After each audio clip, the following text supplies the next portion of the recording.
Hi guys, welcome to Sunday afternoon update. This is just to talk about the upcoming weather period towards the end of the month for the west and the northeast. Over the last few weeks, we've been discussing the March major cycle in detail and how the March major cycle would run from the 18th of March, clearing by the 7th of April. And by viewing the latest satellite imagery, we can clearly see that the March major cycle has come to its end, apart from some scattered storms for the northeast Queensland and parts of the Northern Territory. What's to come next, though, is the next sequence of events, which involves renewed tropical cyclone genesis, and this will be the final tropical cyclone window for the 2024-2025 season for Australia. And this will offer two rainfall signals for the nation. So the first system will form towards the top end in the coming days and shift to the west-southwest towards the Pilbara or even the northern Gascoyne coast. Whether the system crosses the coast as a tropical cyclone or not isn't really important at this point. What is important is there is a high chance of enhanced rainfall for the west coast moving into mid-month.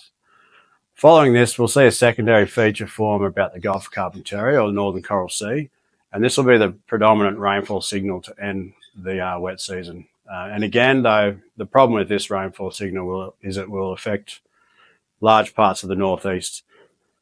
The only benefit of this next rainfall signal is it will be highly coastal compared to previous events.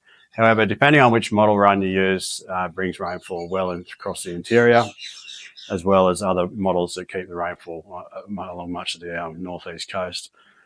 So we're looking at potential for rainfall for the southwest of Western Australia from the Gascoyne south towards mid-month, whether it's a direct landfalling tropical system or just a sheared cloud band interacting with the frontal system, as well as enhanced rainfall for much of the northeast from the Cape south to possibly the Wide Bay in towards the end of April. Following this, we'll see that shift towards a drier trend with the trade winds returning from the south, which brings largely clear and dry conditions across May. Rainfall does rebuild again at the end of May, particularly for the west, and then that extends across June for much of the nation again. So we'll see a bit of a break in major weather periods following the end of April with a return of extensive wet period across June. We'll be covering this regularly in all our subscriber updates for detailed analysis and specifics on rainfall outcomes and locations.